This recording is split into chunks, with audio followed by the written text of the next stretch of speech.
What's up, everyone? Vinny Musa from Musa Athletics here for day 23 of our 30 Days of Force. So coming into our last week here.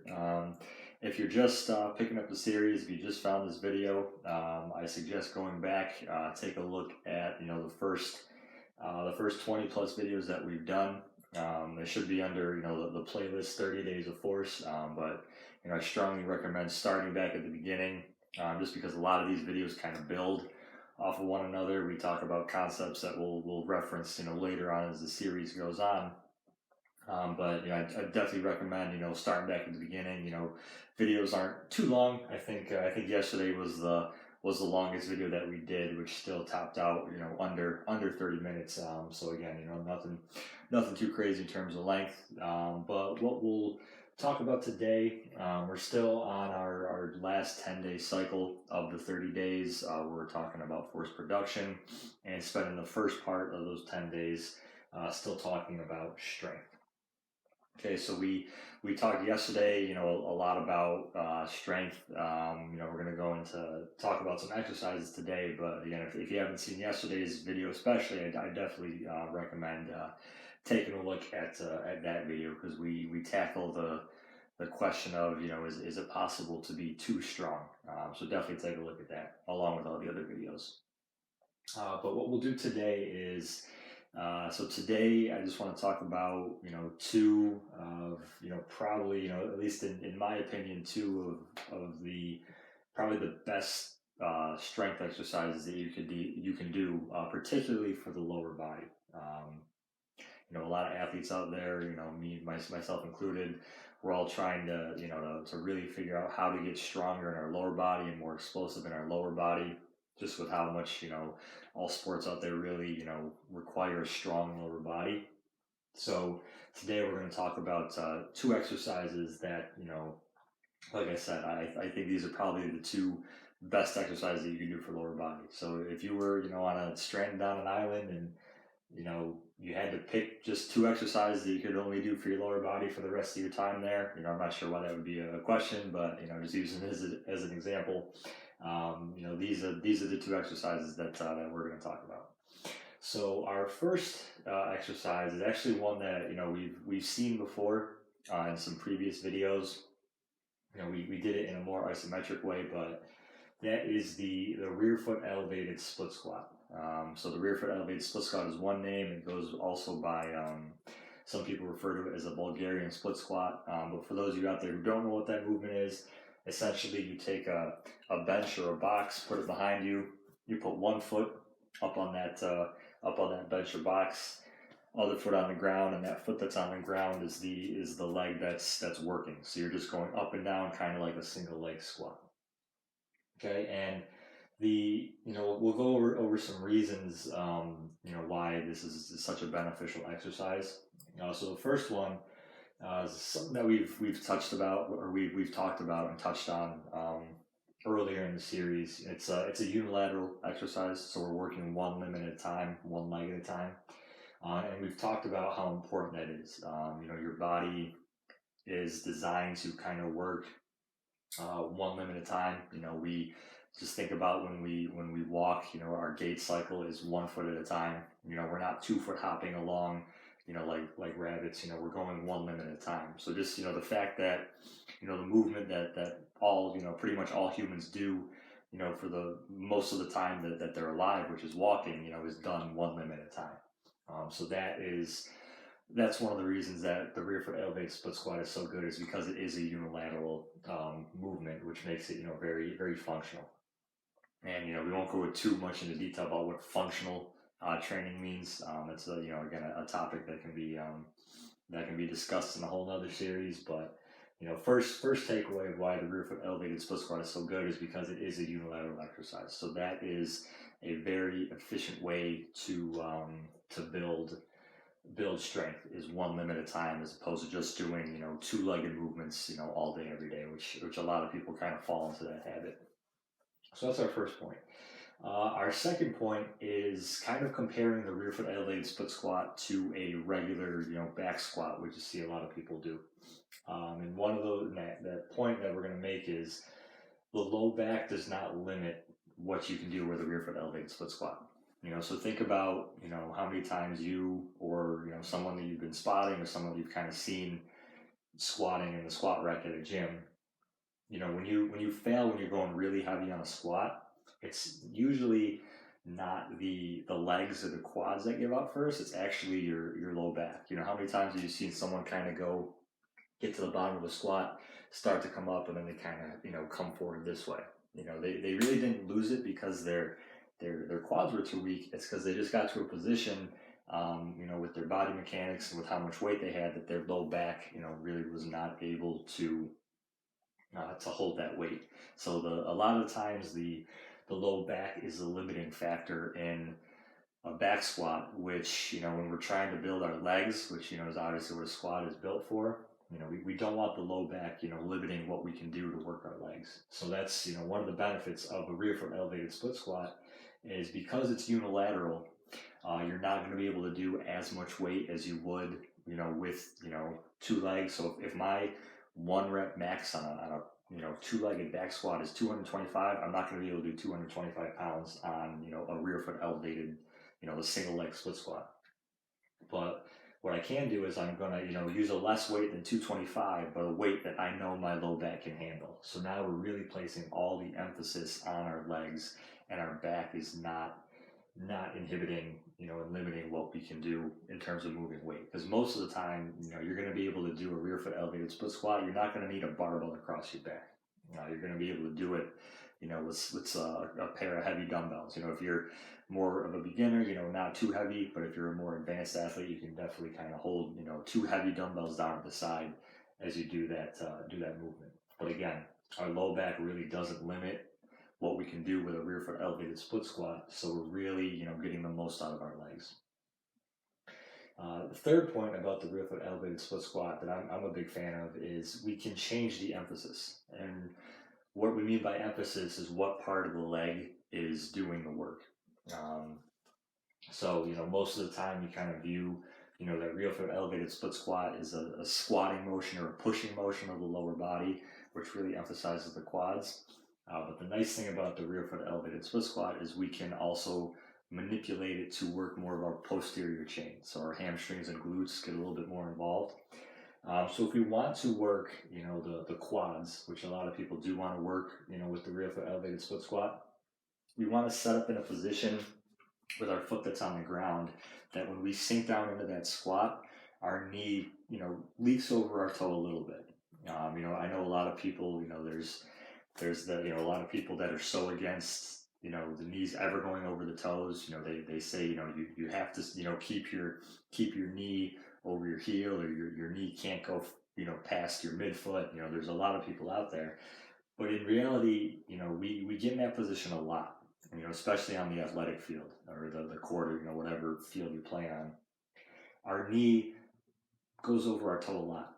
So we have to, train the body to be ready for different positions that it's going to see in a game. So a rear foot elevated split squat is a movement that can be done, obviously in a safe manner. We want to start light and see how your body responds to it. But we can definitely do this exercise where we set up and we have our knee kind of drift over our toes a little bit as we go down. And being set up in that position is going to work the front part of our legs, our quads. Okay, so if we want to work the quads, or the kind of that, that quad dominant movement with the rear foot elevated split squat, we set up so when we go down into that squat, the knee kind of leaks over the toes a little bit. We can also change it, like I said, to focus more on the glutes and the hamstrings, so more of that posterior chain. So if we can keep kind of that vertical, alignment of our knee down to our ankle, so a vertical shin. So basically, as we go down, the knee, in this case, it does stay over the heel or the midfoot. It doesn't leak out over the toes. And that's done just by setting your foot that's on the ground up a little bit further away from the bench than you would for the quad dominant setup of the rear foot elevated split squat. So by keeping that, that vertical shin, your knee kind of in line with your heel, that's going to emphasize more of your glutes and hamstrings, so that posterior chain. So, a key key reason why I like the rear foot elevated split squat so much is because you can, you can change, the emphasis of your leg, which obviously, we want to have, strong legs and every muscle group in our legs, we want them to be strong. So this is, one exercise that can essentially hit your whole leg and hit all the muscles in your leg. So again, if you haven't put rear foot elevated split squats into either your training program or someone else's training program that you're training, I highly recommend that you add it. Second exercise is the trap bar deadlift. So again, deadlifting is a very popular exercise. And for those of you that don't know, so deadlifting, which a lot of people do with the straight bar, the barbell that you bench press with. A lot of people will set it up in front of their shins, and all you do is you reach down and pull it up. The trap bar deadlift is the bar that you kind of stand in, so it's kind of like a hexagon. There's 6 sides on it with the bar sticking out to the side, so you can put weight on it, and you stand inside the bar and lift that up off the ground. So I'm a big fan of that. That version of deadlift, the trap bar deadlift.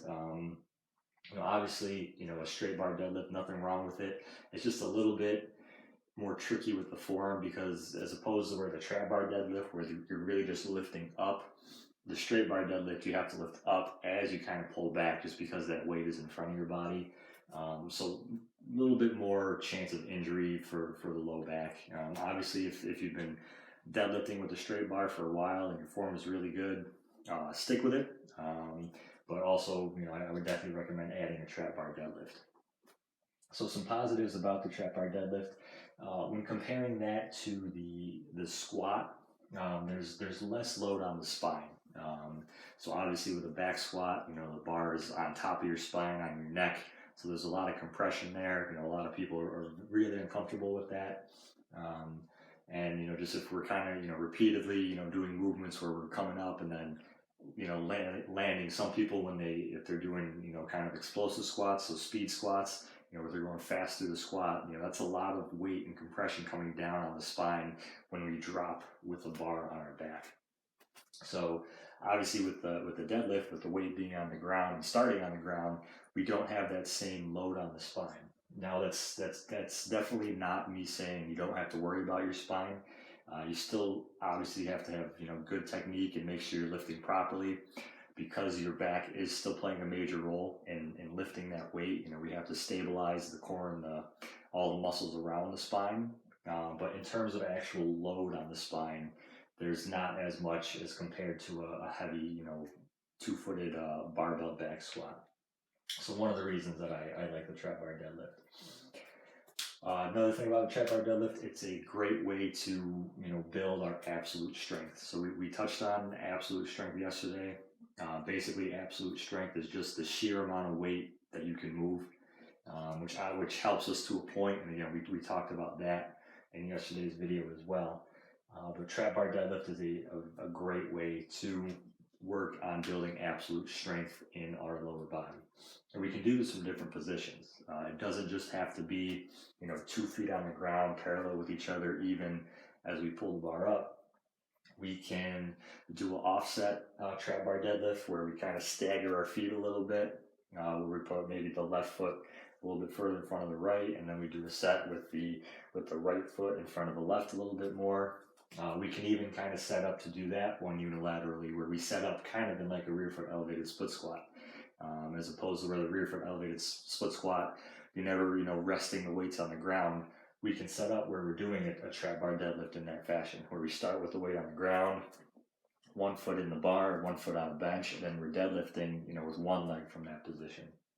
So definitely, and it's a little bit easier to get in these different positions with the trap bar as opposed to something like a barbell back squat. So another reason why I like the trap bar deadlift. We've kind of talked on this. I think it's overall safer than the back squat. We touched on how the low back, has more potential of giving out, during when we're going really heavy in weight. We put ourselves in a position where we kind of risk that low back kind of giving out and losing the weight.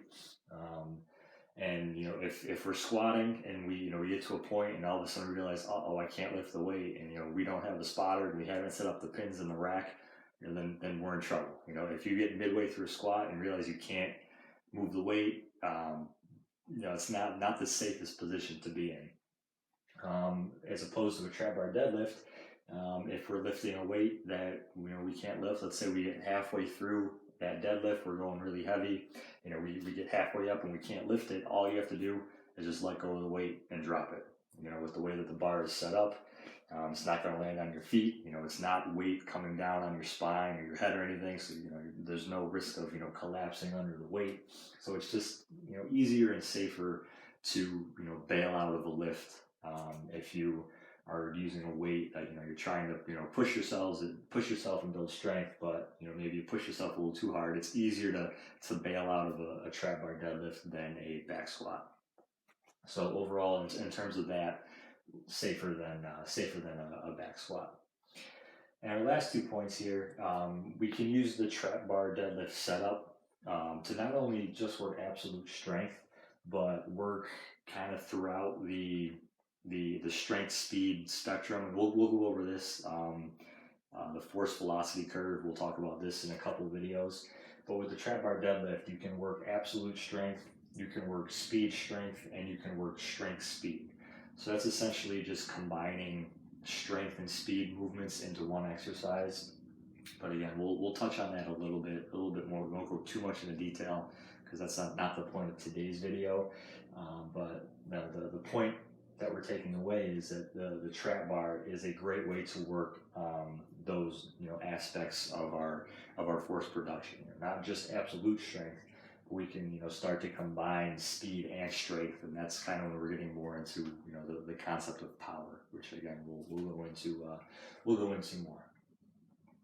But that'll do it for today's video. Again, the 2 exercises I would definitely recommend adding to your own program if you haven't added them, or adding to someone else's program if you're training someone else, is the rear foot elevated split squat and the trap bar deadlift. If we do these, progressively over time, and you do them correctly, obviously with good form, definitely 2 exercises that can take your lower body strength and explosiveness to a whole nother level. Okay, make sure you like the video, subscribe to the channel, share the video too, and if you haven't had a chance yet, take a look at Amiso Athletics on Instagram for more training content. See you tomorrow.